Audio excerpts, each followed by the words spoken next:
Olá, pessoal.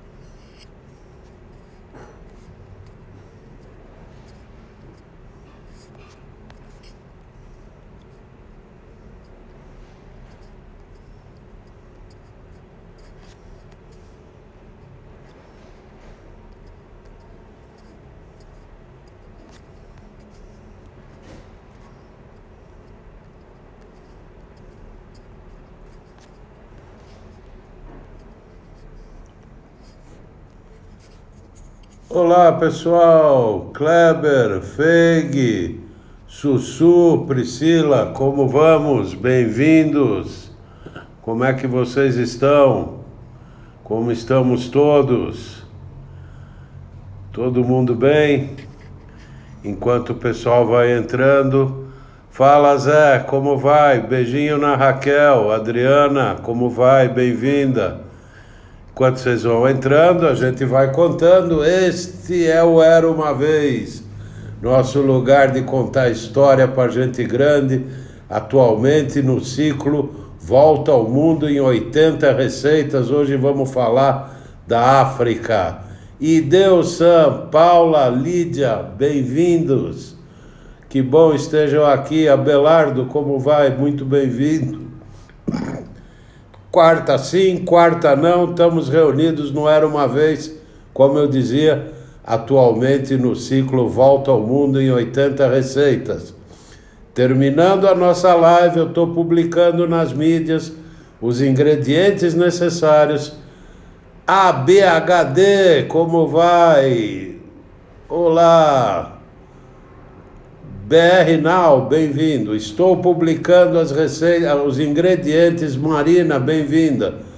Para que no domingo façamos todos juntos o polpetone, uma tentativa da gente repetir a receita consagrada do Jardim de Nápoles. Elô, como vai? Tudo bem?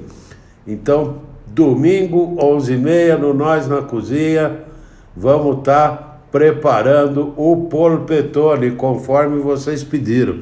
Já temos aí a lista para os 5 próximos domingos. Coisas interessantes que a gente vai fazer.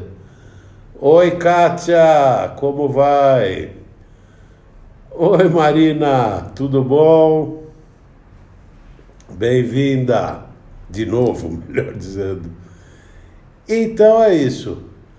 Obrigado, Raquel. Um beijinho para você também. A Raquel, a minha netinha, está assistindo junto com o Zé, meu genro. Que bom. Capitão Barley, o lugar de tomar cerveja, entrou. O melhor boteco de cerveja dessa cidade. Vocês têm que conhecer o Capitão Barley. Vou repetir, não deixem de conhecer. Marina, que bom, é sempre bom te ver por aqui. Vão no Capitão Barley, tomem as cervejas, experimentem os acepipes, coisa deliciosa lá, vale muito a pena. Já cansei de falar para vocês, o meu preferido são as asinhas de frango, uma delícia. Muito bem, acho que já temos uma massa crítica aqui, podemos começar. O que a gente conhece da África, meus amigos? Muito pouco. A nossa história é tão ligada à história da África e a gente conhece tão pouco dela. A África é o terceiro maior continente do planeta. Ele perde em tamanho para a Ásia e quase empata com a América. É tudo uma questão de considerar a Islândia ou na América ou não na América. A África ocupa 20% da área de terra, da área seca da terra. 1,2 bilhões de pessoas. 54 países. Dos 30 países mais pobres do mundo, 21 são da África. Mas nem sempre foi assim. Este continente aqui, esse incrível continente, com seus 54 países, tem um passado glorioso, maravilhoso, um passado invejável. Nós tivemos reinados e impérios na África, dos quais a gente aqui no Brasil não estuda nada, gigantescos. O reino Aksum, no século VIII até o século XIII, onde hoje é a Etiópia. O reino de Gana, do século V ao século XI. O reino Mali, esse eu preciso mostrar para vocês. Está aqui. O reino Mali, o império pré-colonial africano, na Idade Média, ele existiu entre 1235 e 1670, na região de Mandém. Ele englobava os atuais Mali, Serra Leoa, Senegal, Gâmbia, Guiné e Saara Ocidental.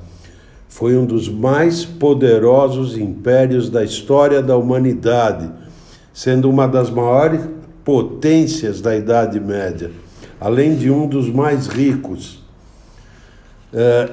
O que ele tinha de ouro e pedras preciosas é um negócio impressionante. O império é considerado o mais rico de toda a história africana. E depois ainda tivemos um império, esse já muçulmano, né? O Império Songhai, que foi do século XV ao século XVI. Para que vocês tenham uma ideia, esse aqui era o castelo, ainda existe, está lá para quem quiser ver.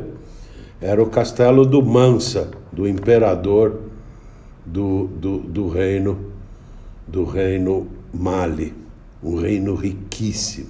Os portugueses fizeram muito negócio. E diga-se de passagem, para nossa tristeza, um dos grandes negócios desse reino era a venda de escravos. Inicialmente para outros reinos, depois para os portugueses. Uma outra coisa que eu queria mostrar da África para vocês, que eu julgo interessantíssimo, é essa aqui. Este é um mapa de 2 anos atrás da influência chinesa na África. Oi, Fátima! Oi, Pizza Tobia! Oi, Sônia! Bem-vindas! Vejam a presença chinesa na África.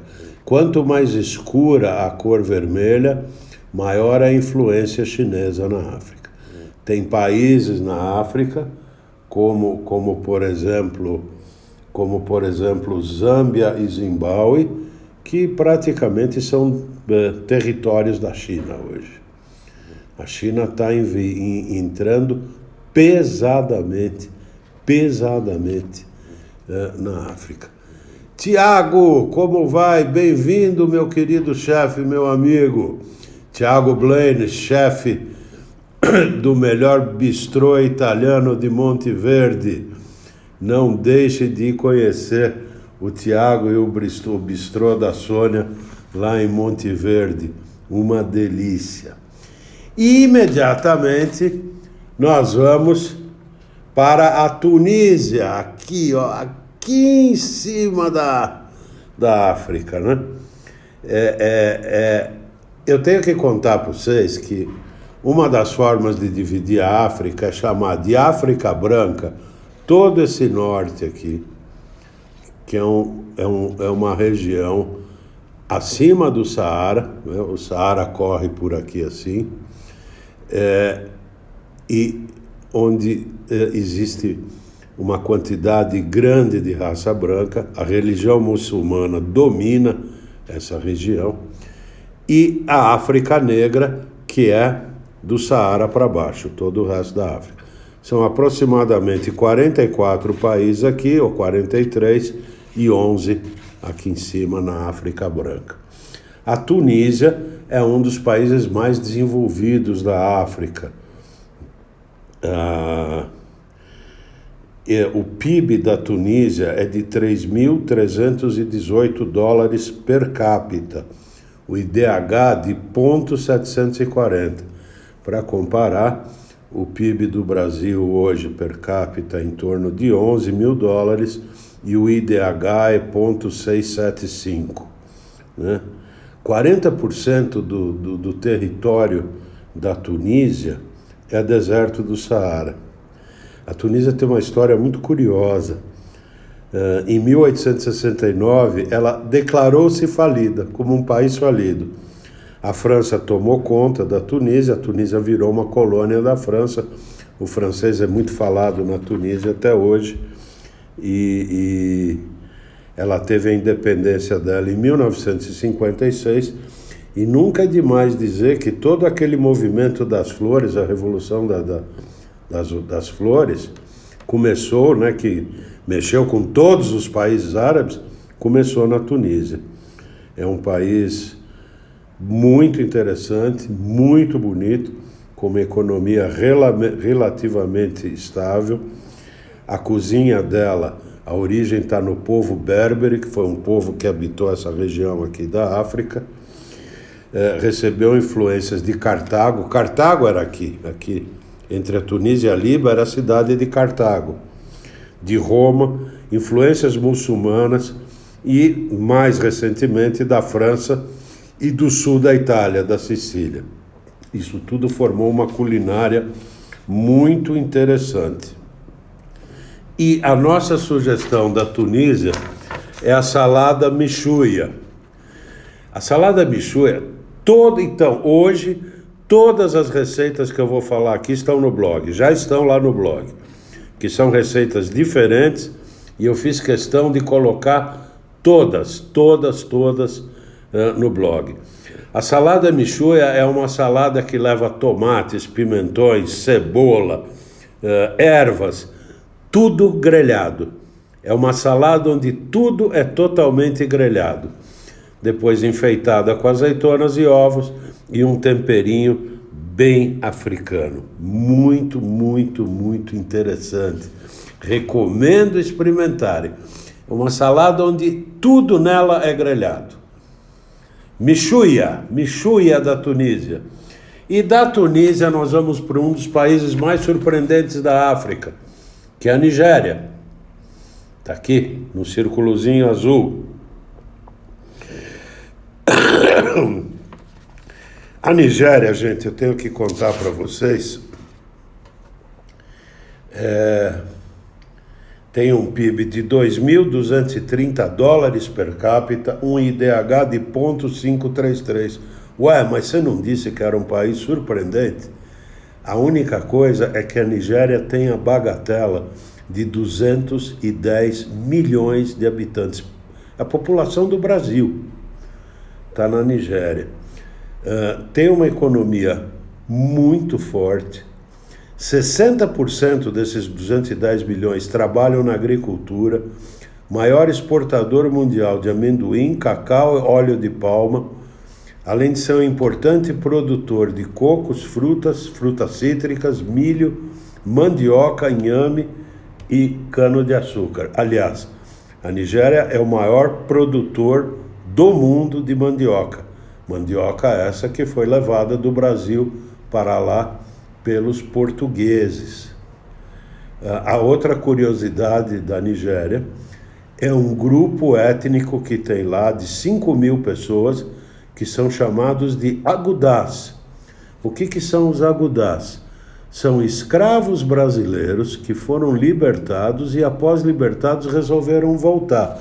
Vamos lembrar que a região que enviou escravos para o Brasil é essa curva aqui, Nigéria, Benin, né? Essa região aqui, um pouco de Camarões, mas Nigéria, Benin, Gana, é da onde saíram as maiorias dos escravos. Como eu contei, os grandes impérios estavam localizados nessa faixa aqui. Eles começaram a vender escravos para os portugueses e ingleses. Os portugueses e ingleses construíram feitorias. Eu vou contar essa história com calma para vocês mais para frente. O fato é que esses agudás voltaram para a Nigéria falando português, a maioria deles cristianizados já, cristãos, e levaram influências culturais, dentre elas na culinária, a cozinha da Nigéria. Isso é algo que a gente vai ver hoje à noite. É algo muito, muito interessante. Os Yorubás, a tribo dos Yorubás, responde por 21% da população da Nigéria.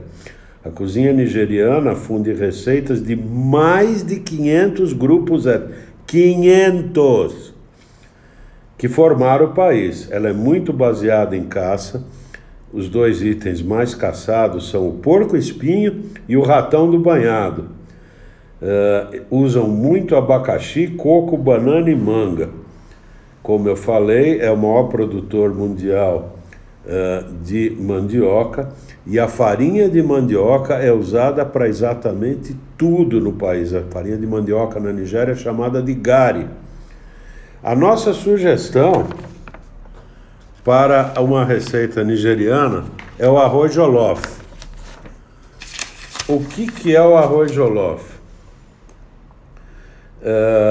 Ele foi criado no reino de Jollof, era aquele reino que ficava ali do lado do reino de Mali, um reino pequenininho.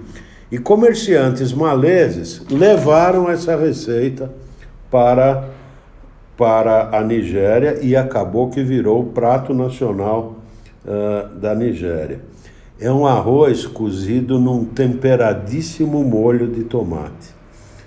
Vocês primeiro fazem o molho de tomate. Ele não é muito grosso, como vocês podem imaginar, e aí você cozinha o arroz nele. Esse é o prato nacional da Nigéria, o nome dele é o nome de um antigo reino da região. A receita é interessantíssima. Antes de sugerir para vocês, eu testei aqui em casa, foi um sucesso danado, né? Então eu recomendo que vocês vão lá no blog e experimentem essa receitinha.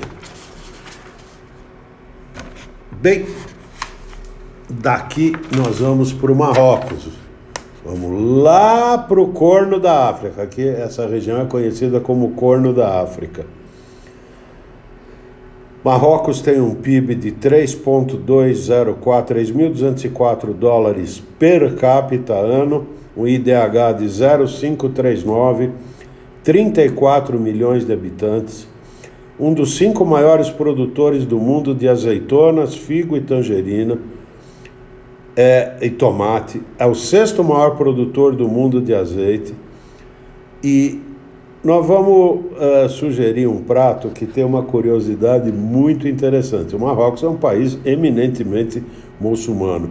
97% da população segue a religião muçulmana. E o prato e também tenho que dizer que houve uma colônia judia muito grande no Marrocos. Parte dela se estabeleceu na linha do tempo e uma outra parte imigrou da Espanha nas expulsões que os judeus foram expulsos da Espanha em 1492, posteriormente de Portugal em 1497. E como ambos os países tinham grandes laços com o Marrocos, a colônia judia do Marrocos chegou a ter 250 mil judeus. Para que vocês tenham uma ideia, hoje no Brasil não existem mais do que 100 mil judeus, 50 mil deles em São Paulo. Então era uma colônia muito grande. E a curiosidade que eu ia contar desse prato é que é uma sopa que é consumida pelos árabes no final do Ramadã e pelos judeus no final do jejum de Yom Kippur. Quer dizer, ela é uma das unanimidades entre as duas religiões. A cozinha marroquina é a que mais guarda as influências do reino de Andaluzia, o reino árabe da Espanha. E tem um tipo de cozinha marroquina chamada cozinha amazigh, que é a cozinha berbere, a cozinha dos habitantes originais da região. E não vamos esquecer que é uma das cozinhas africanas que mais faz uso de especiarias. Outra coisa curiosa do Marrocos é que lá foi inventada a panela tagine, aquela panela de barro que é usada para fazer cozidos. A arira, que é essa sopa que vocês estão vendo aqui, é uma sopa que usa um caldo de carne ou de frango, leva feijões, leva grão de bico, leva tomates. Caracteristicamente, como a maioria das receitas de sopa árabe, leva um limão no seu acabamento e pimenta. É uma sopa deliciosa. Teria sido mais deliciosa para os dias frios que a gente andou tendo. E agora a Inês é morta, o calor veio, muito bem-vindo o calor. E nós vamos continuar no Marrocos para falar da pastila, ou torta marroquina. Essa torta tem uma história deliciosa. Como vocês estão vendo, é uma torta de massa folhada, né, que recebe um recheio originalmente de pombos. Ela era feita com pombos, né? Hoje nós temos variações com galinha e até uma variação com peixes e frutos do mar. O nome pastilha vem do espanhol, quer dizer pastilha mesmo, pastilha de tomar, porque ela é chata e não é muito alta. O que se faz aqui é um recheio de frango em cubos, que é muito bem temperado. Vocês vão conhecer essa receita lá no blog. É uma delícia essa torta. Leva frango, muitos temperos. Como eu falei, a cozinha marroquina é pródiga no uso de ervas. Uvas passas, isso tudo é cozido. Tem que se tomar um cuidado especial para não ficar um recheio muito molhado, que a massa folhada não suportaria. Isso é colocado em massa folhada, pincelado, assado, e aí vem a curiosidade. É servida com açúcar de confeiteiro e canela polvilhada por cima. Essa torta tem uma história muito gozada nos tempos contemporâneos. Eu falo da final da década de 70, início da década de 80. A rede Hilton de hotéis, que era a maior rede do mundo, abriu um hotel no Marrocos, e um dos chefes da rede travou conhecimento com essa receita, introduziu essa receita, e os chefes de hotéis Hilton começaram a reproduzi-la pelo mundo afora. Inclusive o São Paulo Hilton, aqui em São Paulo, que era ali na Avenida Ipiranga, oferecia essa torta nos banquetes de casamento, enfim, nos eventos que eram programados. E foi aí que os brasileiros e muitos outros povos de outros países travaram conhecimento dessa torta, do interessante contraste entre doce e salgado que ela tem, e ela virou um hit. E infelizmente caiu no esquecimento. Mas eu convido vocês a fazer essa torta. É uma delícia, eu garanto para vocês. Dos pratos apresentados essa noite, possivelmente um dos mais saborosos. E do Marrocos, nós vamos lá para o sul da África, vamos para Moçambique, né? E vamos falar de uma delícia moçambicana, luso-moçambicana, que é a galinha peri-peri. P-E-R-I-P-E-R-I.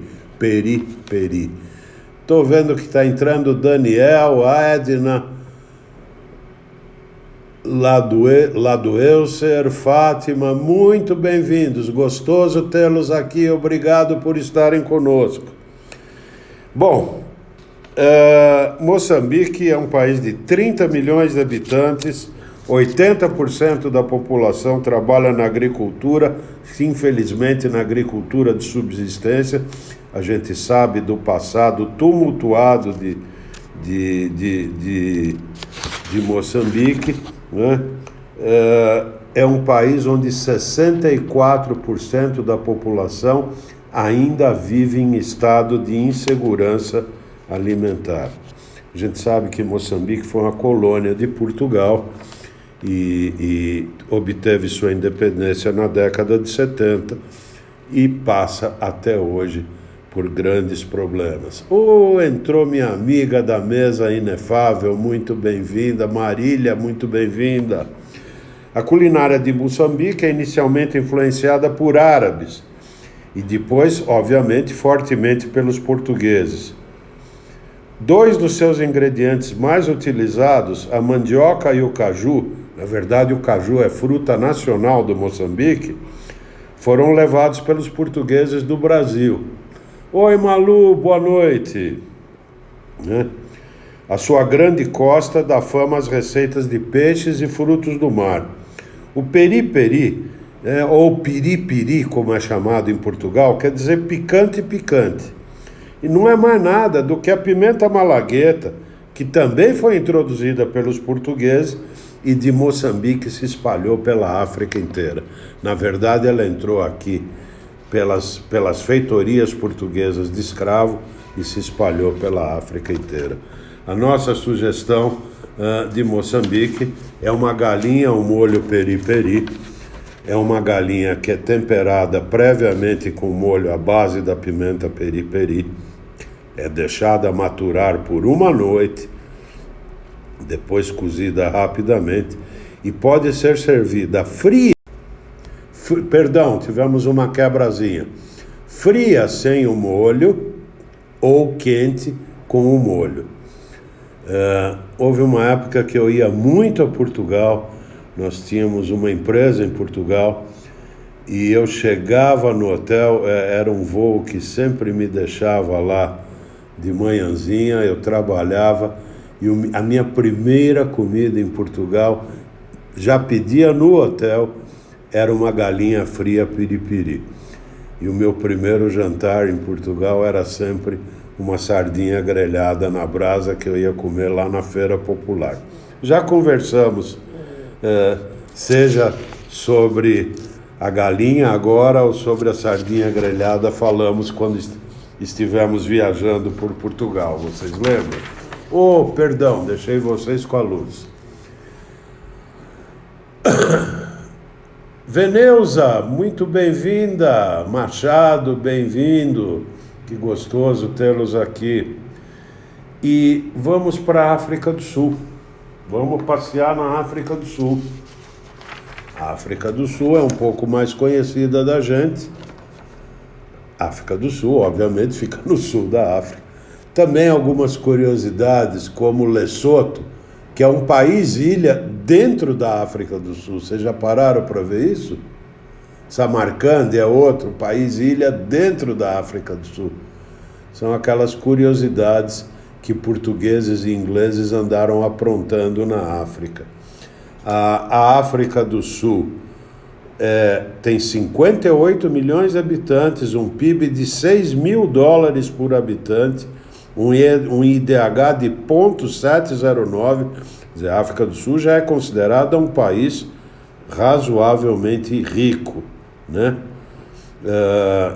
A economia africana do Sul é baseada na mineração de diamantes, ouro e platina, e uma grande exportadora de cana-de-açúcar e frutas. A nossa sugestão da África do Sul é o bobote, este delicioso bobote.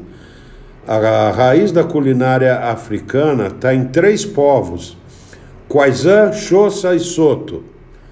No século XVI, a África do Sul começou a receber a influência dos afrikaners, né? Que eram holandeses, alemães e franceses. Tivemos a Guerra dos Boers, que era para expulsar os invasores.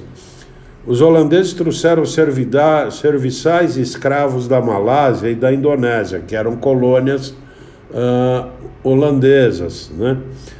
E esses serviçais, que sempre estavam na cozinha, acabaram levando uma forte influência malaia e indonésia para a cozinha da África do Sul.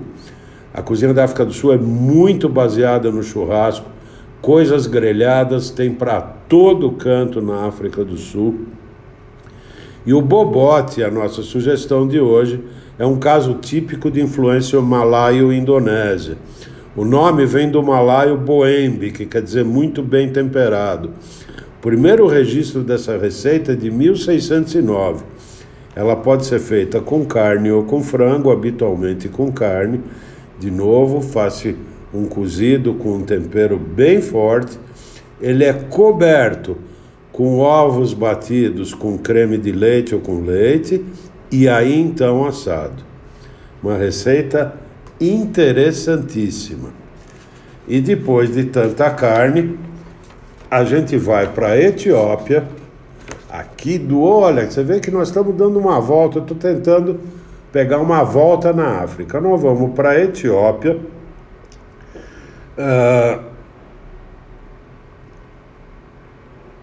vamos contar um pouco da Etiópia. A Etiópia, entre as tradições muçulmanas e a fortíssima igreja ortodoxa etíope, praticamente aboliu o porco do país. É uma curiosidade, mas é um país onde praticamente não existe porco. Em Israel você ainda consegue achar porco. Além disso, a Etiópia teve no passado 100 mil falachas, 100 mil judeus etíopes que foram retirados para Israel na Operação Tapete Voador. Algo não tão dramático quanto o que está acontecendo nos dias de hoje, mas houve um dia na Operação Tapete Voador que um Jumbo 747 decolou com 1.100 falachas lá dentro em direção a Israel. Então você tinha os judeus que também eram contra os porcos, né? Então veja que coisa gozada. Por outro lado, a Igreja Ortodoxa etíope proíbe o consumo de carne às quartas, sextas e durante a quarentena mais 15 dias. Os mais religiosos têm o entendimento que a proibição se estende a ovos e leite. Então, o que acabou acontecendo?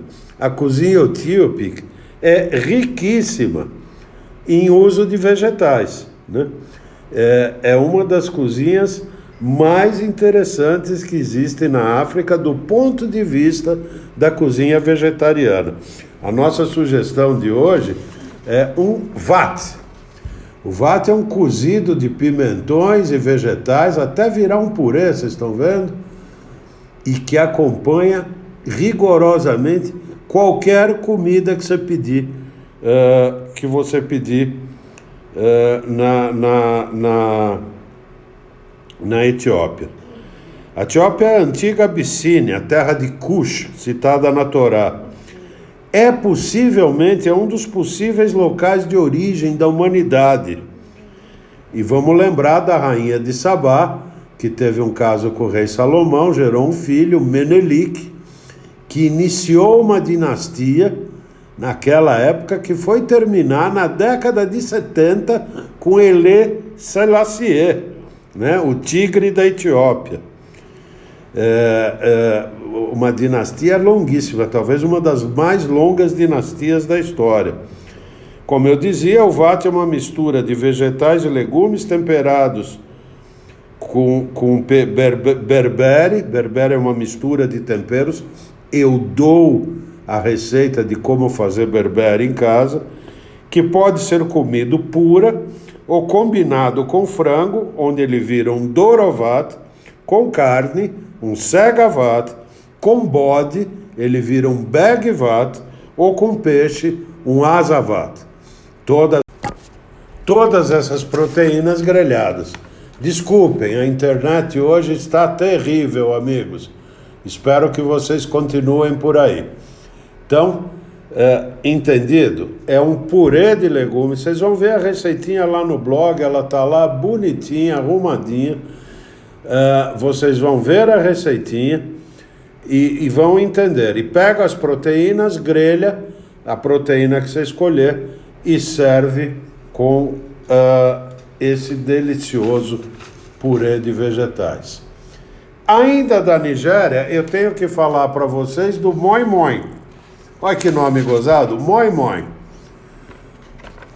Essa receita diz algo para vocês, esse jeitão de coisa aqui diz algo para vocês. Se alguém lembrar o que parece isso, vocês escrevem aí para mim. Atentem bem. Oi, Renato. Oi, Fernando. Bem-vindo. Paula, bem-vinda também. Vi agora que você entrou. Tá na cara, né? Isso, tem uma cara de cuscuz, de acarajé. O moi-moi vem do Iorubá e tem a ver com a textura algo elástica dessa massa. Essa massa tem uma elasticidade que leva as pessoas a dizer, parece um moi-moi. E é daí que vem o nome. É uma onomatopeia, na verdade, né?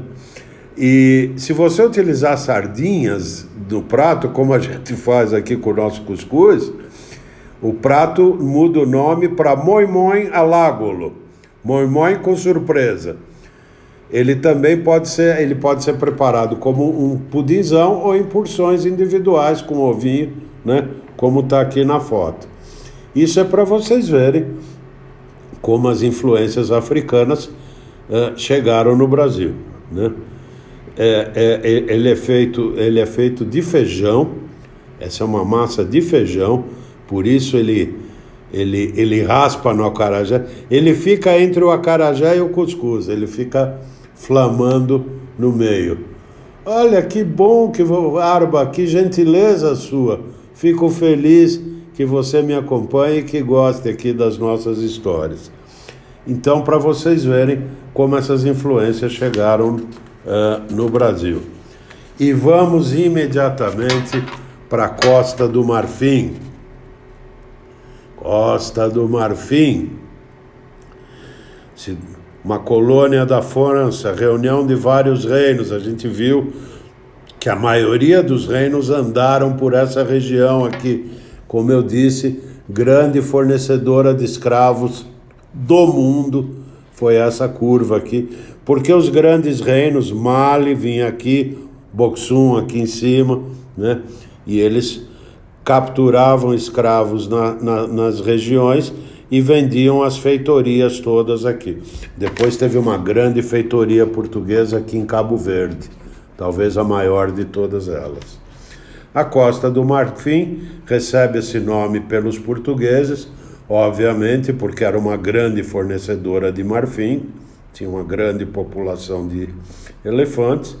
Depois ela foi colônia da França, tem um PIB de 2.286 dólares per capita, um IDH de 0,538, 24 milhões de habitantes, maior produtor de cacau do mundo, segundo maior produtor de noz de cola, caju, inhame e mandioca. Sim, o Brasil não é o segundo, o Brasil é o terceiro maior produtor de mandioca do mundo, apesar da mandioca ser daqui. E a noz de cola é exatamente o que vocês estão pensando.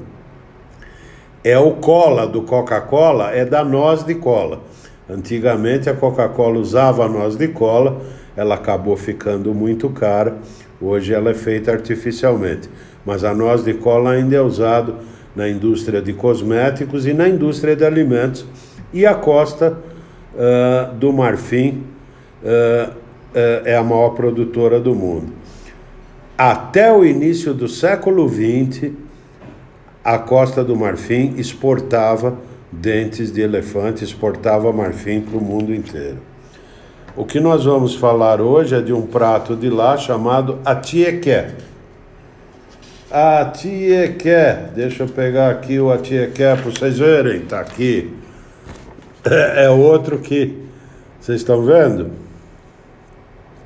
É uma semolina produzida de mandioca fermentada e depois esfarelada. Algo que aqui no Brasil a gente chama de farinha puba.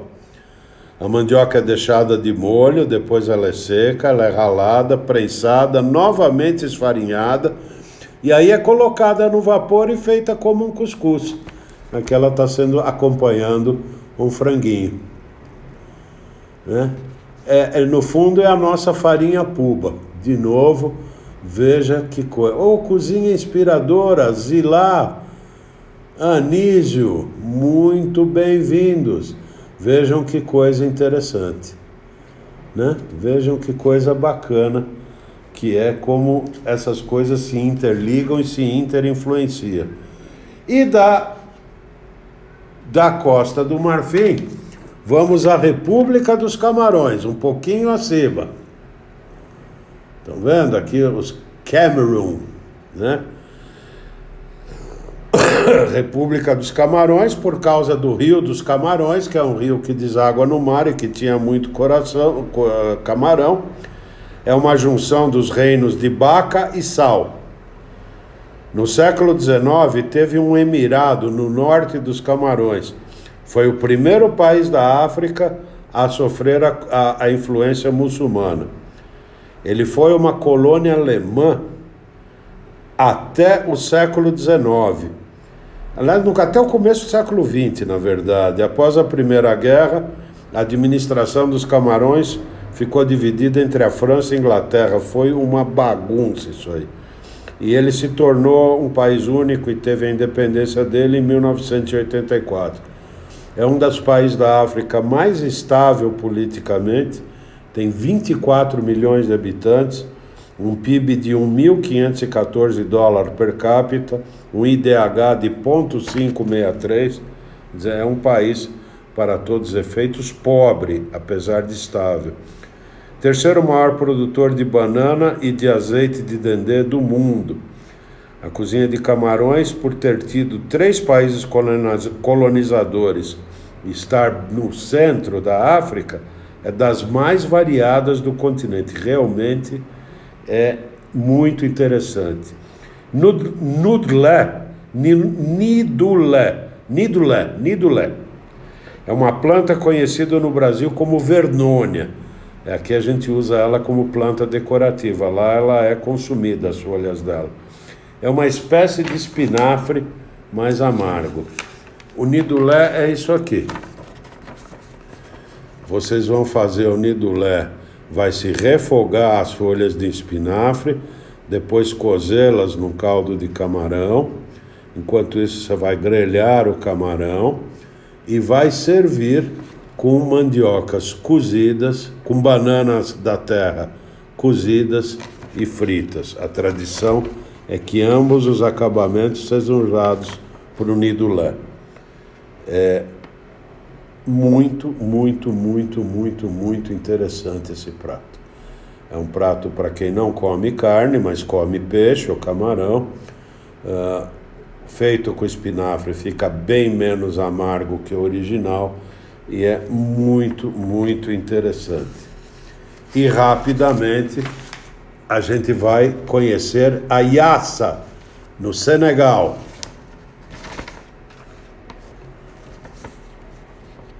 Está aqui o Senegal, outro eminente e lamentável enviador de escravos para a América. O nome do país vem do rio Senegal, que por sua vez, nome esse que vem de Ouadesnugal, que quer dizer a nossa canoa, em Yorubá. O Senegal, de novo, participou de enormes reinos como Tekrur, foi totalmente convertido ao islamismo. A ilha Gorere, em frente a Dakar, aqui, ó, foi o segundo maior polo exportador de escravos da África. Portugueses, holandeses, franceses e, por último, ingleses andaram pelo Senegal. A independência do país foi em 1960. Hoje, 95% da população islâmica tem um PIB per capita baixíssimo, $1.447, um IDH baixo, 0,572, 16 milhões de habitantes. A pesca e a indústria pesqueira responde por 1/3 das exportações, seguida de fosfato. O prato que a gente vai, o yassá, vem do sul do Senegal e utiliza ingredientes típicos locais como amendoim, gengibre, pimenta, muito limão e um toque francês, a mostarda de Dijon. É um frango. Você vai partir de um refogado de uma quantidade enorme de cebola. Você vai temperar com uma quantidade enorme de limão. Claro, primeiramente você vai temperar o frango, fritar o frango ou grelhar numa panela, retira e aí faz isso com a cebola e o limão. Aí você vai servir o frango com este molho de cebolas e limão por cima. É uma delícia, uma delícia. O Ale do Cuecas na Cozinha por aqui. Opa, de novo, hoje a internet tá terrível. Ale, bem-vindo, Cássia, muito bem-vinda. E vocês acabaram de ver mais um prato. E agora nós vamos visitar Gana. Gana, sede de um dos grandes impérios do passado africano. O nome do país vem dos guerreiros Gana do Império Ashanti, como eu contei por vocês, né? O Império Gana, que a gente já falou do Império lá no comecinho, né? Eles tiveram o primeiro contato com os portugueses no século XVI. No século XIX, descobriram ouro em Gana. E aí o país tinha a chamada Costa do Ouro. Os portugueses tinham uma Costa do Ouro, os ingleses tinham Costa do Ouro. Todo mundo foi fazer Costa do Ouro. Foi um dos maiores fornecedores de escravo para a América. Para vocês terem uma ideia, por causa de ouro e escravo, a gente encontra em Gana, construídos ou em ruínas até hoje, mais de 30 fortes e castelos de português, inglês, holandês e, pasmem, suecos. A Suécia andou por lá. E alemães também. A independência de Gana foi em 57. Também tem uma comunidade de escravos brasileiros retornados, são aproximadamente 7.000 pessoas, que são chamados de tabuns. Por que eles são chamados de tabuns?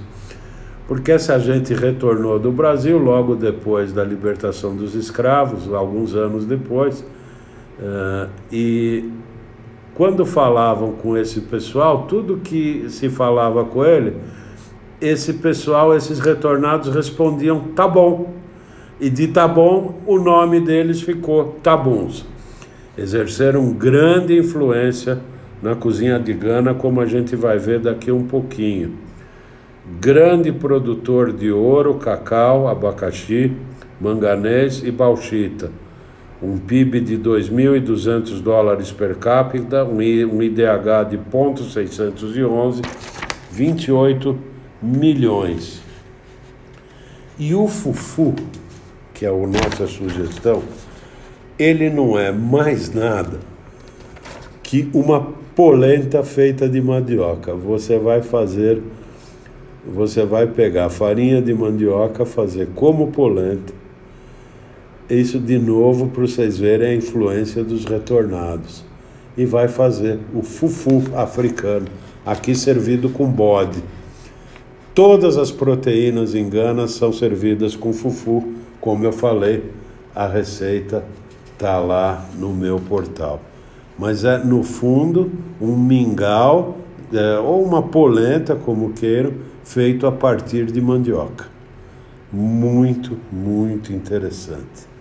E rapidamente vamos para Cabo Verde, essas ilhazinhas aqui, né? São 10 ilhas vulcânicas que ficam a 570 quilômetros da costa da África, não é pertinho não. Foram descobertas por Portugal no século XV, eram praticamente desabitadas e foram entrepostas para o tráfico de escravos. Aí as ilhas ficaram muito ricas e foram alvo de ataques de piratas ingleses. Francis Drake andou por essas ilhas de monte, batalhas homéricas. A independência de Cabo Verde de Portugal foi em 1975. Existe uma curiosidade muito grande com Cabo Verde. Cabo Verde tem 500 mil habitantes e tem outros 500 mil habitantes cabo-verdianos que migraram para o mundo todo via Portugal. Um PIB de $3.600, um PIB relativamente bom para a média da África, um IDH de 0,611. O turismo é 70% do PIB da África, de Cabo Verde, e o dinheiro que esses 500 mil cabo-verdianos mandam para Cabo Verde representa a bagatela de 18% do PIB cabo-verdiano. A cachupa Cachupa, cachupa, cachupa, cachupa, cachupa. Uma musiquinha de lá. É um prato típico da gastronomia cabo-verdiana. Existem dois tipos: a cachupa rica, elaborada com vários tipos de carne, e a cachupa pobre, que é feita com peixe. Além da carne e do peixe, usa-se feijão e milho, que são cozidos, bem cozidos. Algumas vezes são servidos juntos, às vezes separados, né? E normalmente acompanhados por banana cozida.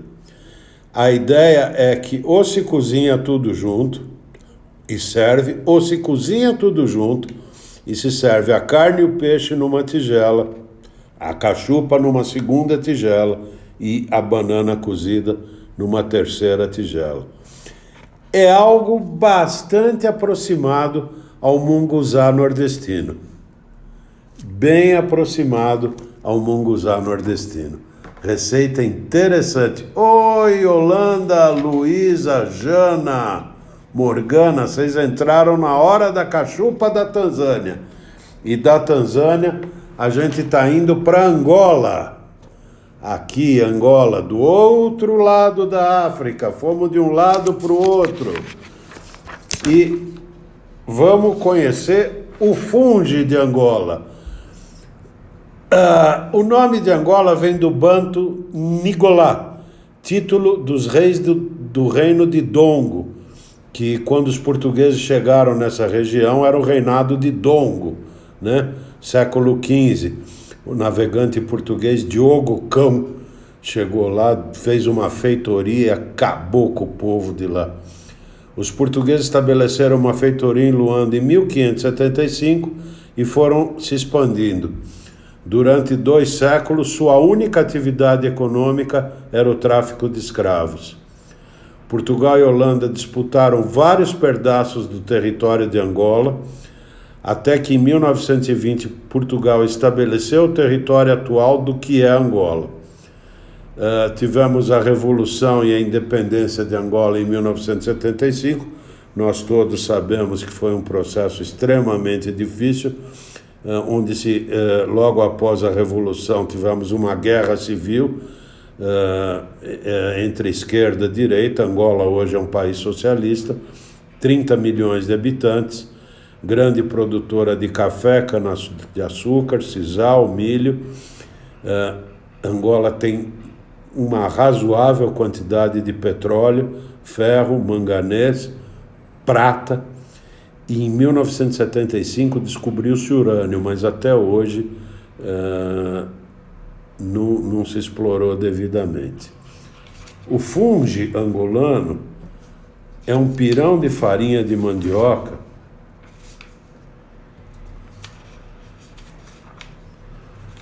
desculpem, foto errada, agora aqui. É um pirão de farinha de mandioca, né, que é servido com as comidas. Também forte influência portuguesa, fortíssima influência portuguesa do fungi. Certo? E agora a gente vai finalizar indo para a Tanzânia, a boa e velha Tanzânia. Perdão, tivemos uma baguncinha aqui. E vamos finalizar com uma mixixa da Tanzânia. A Tanzânia é a união do nome de 2 países que existiam lá, Tanganica e Zanzibar. Os 2 países foram unidos num só em 1964, ainda por pressão dos ingleses, e aí tiveram a independência. A Tanzânia é composta de mais de 100 etnias que falam 98 línguas e outros dialetos. O Swahili é teoricamente a língua oficial do país. Alguns dos mais antigos assentamentos humanos foram localizados na Tanzânia. É possível que a humanidade tenha se originado por aí. No século XV, portugueses em Zanzibar que constituíram um reinado que era vassalo de Portugal enfiaram um rei de faz de conta lá, e por 2 séculos Zanzibar foi um reinado vassalo de Portugal. Com a invasão árabe no século VII, Portugal se retirou para Moçambique, lá ficou. Aí foi uma colônia alemã até a Primeira Guerra, depois virou colônia inglesa até 1963, quando os países se uniram e declararam independência. É um dos países mais pobres do mundo, um PIB de 1.122 dólares per capita, um IDH de 0,529, isso é considerado um país muito, muito, muito pobre. Maior produtor mundial de gergelim, grandes produções de castanha de caju, novamente do Brasil, tabaco, amendoim e banana. A Tanzânia tem uma curiosidade, ela é um dos maiores produtores do mundo de mel. Aliás, um mel razoavelmente bom. Tem um pouco de ouro, safiras e rubis. A mixixa, no fundo, esse prato, ela é o resultado de todas essas invasões e ocupações. É um prato vegetariano e mixixa, no fundo, é o nome do amaranto, né? Ela é feita com amaranto. Leva curry, que foi trazido pelos árabes, e uma série de ingredientes locais. Está aqui a mixixa. E se você quiser fazer um prato realmente único e o serviço nacional da Tanzânia, você vai servir mixixa, a receita está lá no blog, com ugali. O que é ugali? A nossa boa e velha e deliciosa polenta. Isso é mixixa com ugali, o prato nacional da Tanzânia. Muito bem, meus amigos. Encerramos o nosso périplo pela África com esse passeio à Tanzânia. O que a gente viu? A gente viu países pobres com enorme potencial de crescimento, um lugar que foi possivelmente o berço da humanidade, teve reinos riquíssimos e gloriosos, e foi... Ufa, tá terrível hoje, desculpem amigos, não sei o que está acontecendo com a internet. Enfim, a África foi praticamente vilipendiada por colonizadores, invasores, e nesse momento sofre mais um processo de invasão pela China. Mas apresenta uma culinária maravilhosa. Eu fiz questão de colocar todas as receitas no blog www.brenolerner.com.br. Vocês entram no meu portal, vão ao blog, todas as receitas e fotos estão lá para vocês testarem e executarem essa maravilha que é a cozinha africana. Nesse meio tempo, vou agradecer sugestões para a nossa próxima parada na nossa viagem. Precisamos de uma sugestão de parada para a nossa próxima viagem, daqui a 15 dias. Podem me dar agora, podem me mandar durante a semana. E convido-os para o domingo próximo, agora, no Nós na Cozinha. Estou publicando a lista de ingredientes já. Vamos fazer o delicioso polpetone do Jardim de Inápolis. Vamos tentar reproduzir. É óbvio que eu não tenho a receita, mas vamos tentar fazer algo parecido com o polpetone do Jardim de Inápolis. Se vocês quiserem sugerir uma parada próxima para a nossa viagem, ótimo. Se não, eu acho um lugar interessante para a gente viajar e conhecer a culinária. Por hora, vamos ficando por aqui. Deu a nossa hora, a internet nos derrubou um monte de vezes hoje, mas vamos ficando por aqui. Vimos aí 13 receitas africanas. Vou ficar muito feliz se vocês experimentarem e depois me contarem o que acharam. Podendo, me sugiram uma próxima parada nas nossas viagens, Volta ao Mundo em 80 Receitas. E até domingo com o Polpettone, ou daqui 15 dias com a próxima parada do nosso Volta ao Mundo em 80 receitas. Fiquem em casa, fiquem com saúde, fiquem com Deus. Tchau, pessoal. Fui. Bye, bye.